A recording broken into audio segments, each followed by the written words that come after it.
If you're joining us from part 1 of the American flag cutting board, welcome to part 2. If you recall, we had just finished routering the stars in our union with the CNC machine, and now we're ready to start mixing and pouring the epoxy.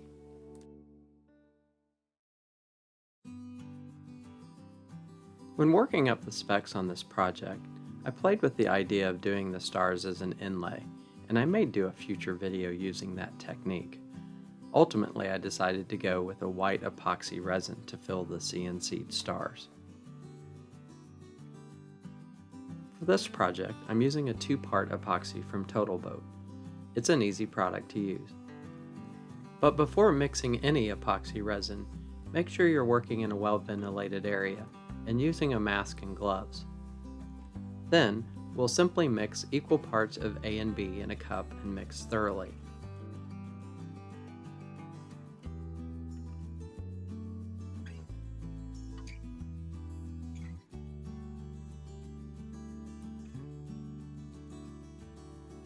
After a few minutes of mixing, I'm ready to add my colorant, which is a white mica powder which has a slight shimmer to it. I'll start off with a spoonful, but after mixing, I'll add just a bit more.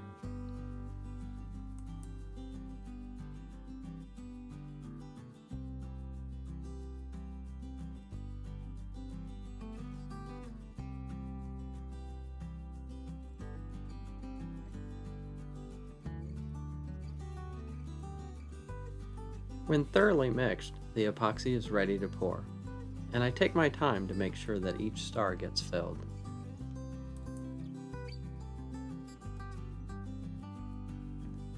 Then, I take the stir stick and go over the entire surface and spread the epoxy evenly.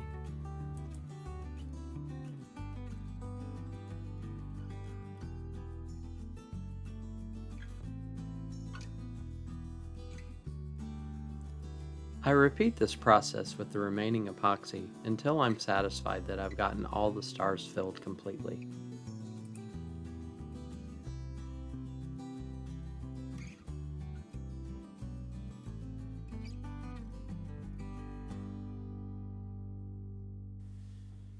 To eliminate any bubbles that may form in the epoxy, I take a small butane torch and gently heat the entire surface.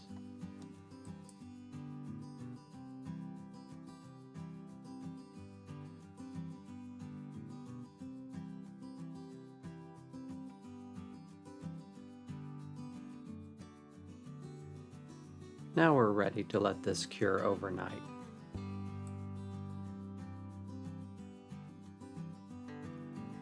As I prepare to send the union through the planer to remove the excess epoxy, I want to take special care not to chip any of the edges, so I'm going to build a frame around it with scrap material. I would rather it take any chips or splits from the planer.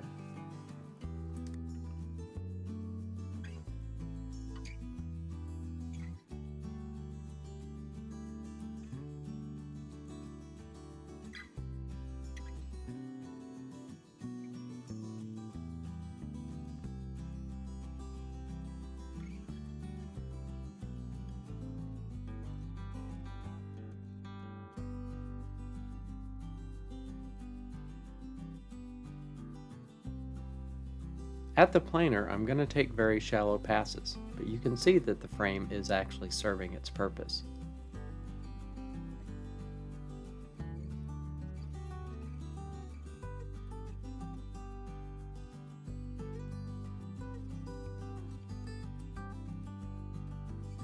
With the union of the flag planed, I'm turning my attention to the stripes of the flag. So, as I had done previously with the purple heart, I'm going to cut both the maple and Padauk panels into 1-inch strips. Remember, I need 7 Padauk or red stripes and 6 maple or white stripes.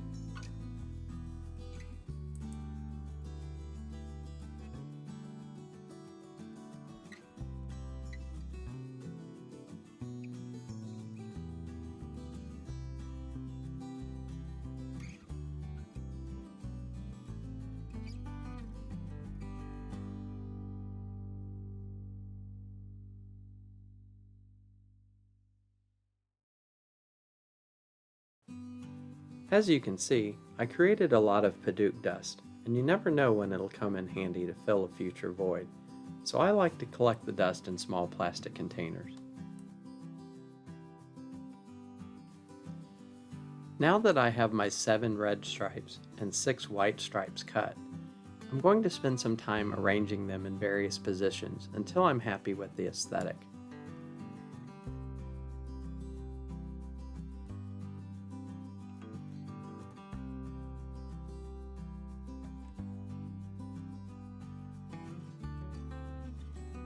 Once I like the arrangement, then I'm going to separate the 6 bottom stripes from the rest. These will be glued in one process. Separately, I'll glue the other 7 stripes, which will be matched up with the union of the flag.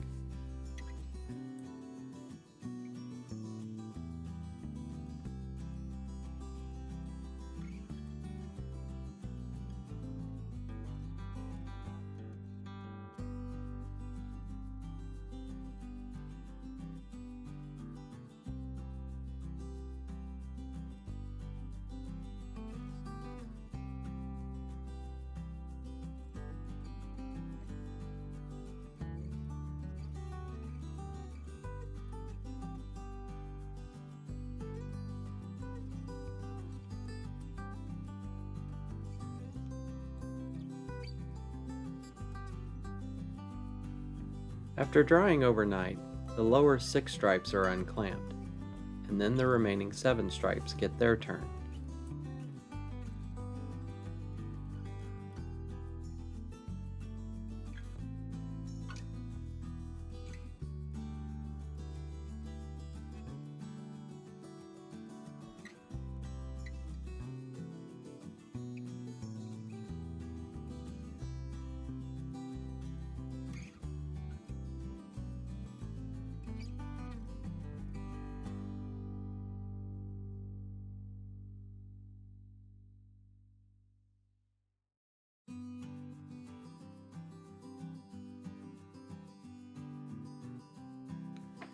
We're getting close to putting our 3 separate glue-ups together to form the American flag, but first we need to take care of some dried glue squeeze out. Once we've removed as much residual glue, we'll run all 3 panels through the drum sander to equal thickness.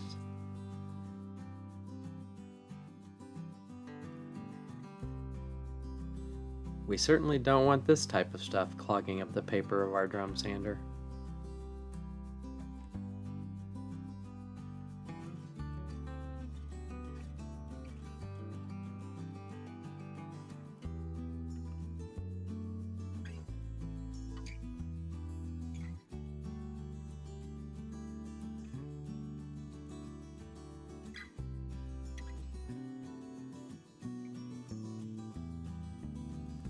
With all of the panels sanded to thickness, I've placed the panel consisting of 6 stripes at the bottom of the flag. Now it's time to join the 7 stripe panels with the union. To do this, I'll cut the panel approximately in half. Oh yeah, and I'll need to remove the frame that I had previously built around the union too.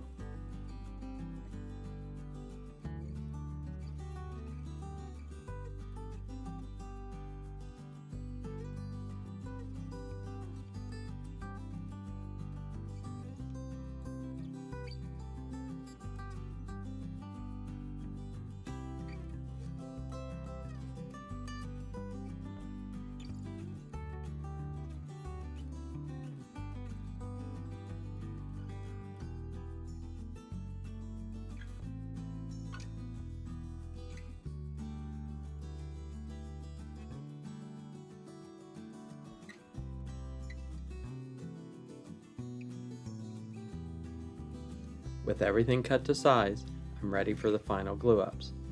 I'll start by gluing the union to the shorter stripes. Then, after an overnight dry time, I'll add the bottom stripes to it.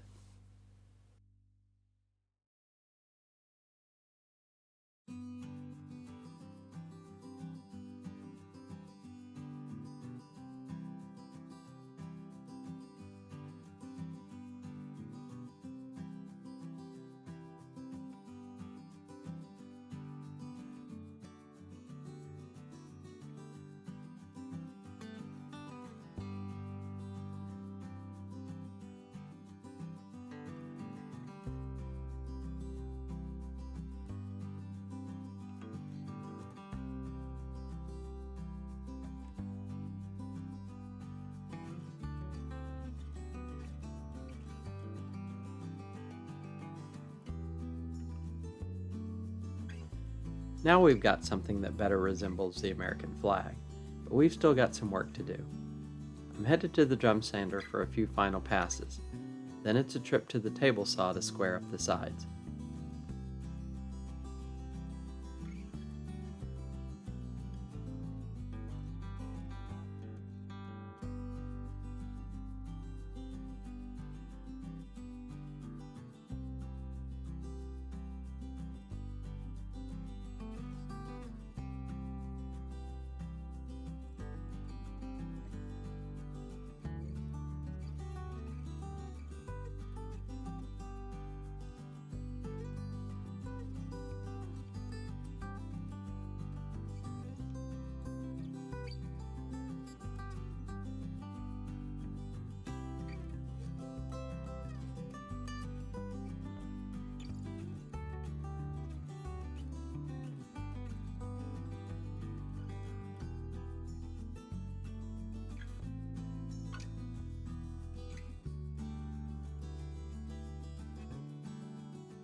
After my first pass of orbital sanding, I use a spray bottle to apply water to raise the grain.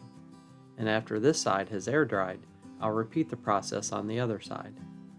I'll continue to do this up through the various grades of sandpaper until I reach 400 grit. I really want a nice smooth surface for this cutting board.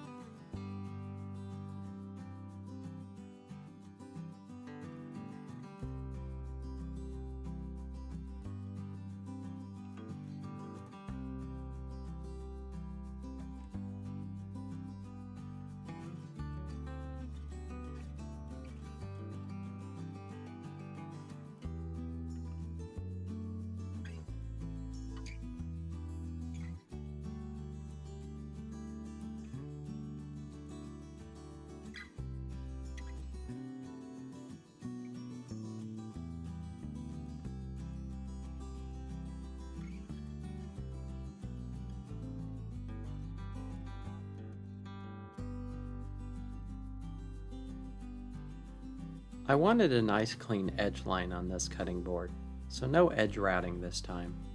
I'm just going to use a sanding block with a piece of 100 grit sandpaper and gently sand the sharpness from the edges.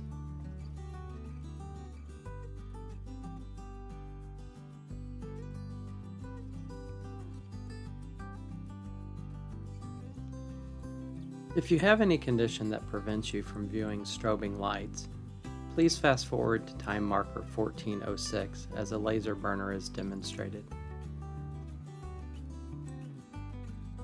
As I prepare the board for oiling and conditioning, I'm going to go back and use a different component of my CNC machine.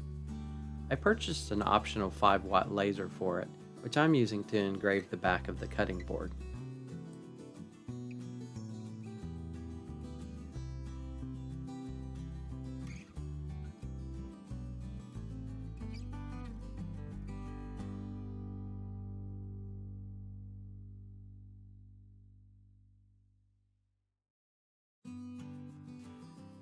Into the bath we go.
As I get ready to condition the board, I'm going to try a new technique suggested to me by one of my YouTube subscribers, JP. Rather than just applying the conditioner as I traditionally would, I'm going to use a heat gun to help melt the wax that's in the conditioner first. This should help it penetrate deeper into the wood for better protection.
And with feet added, that pretty much wraps up this project.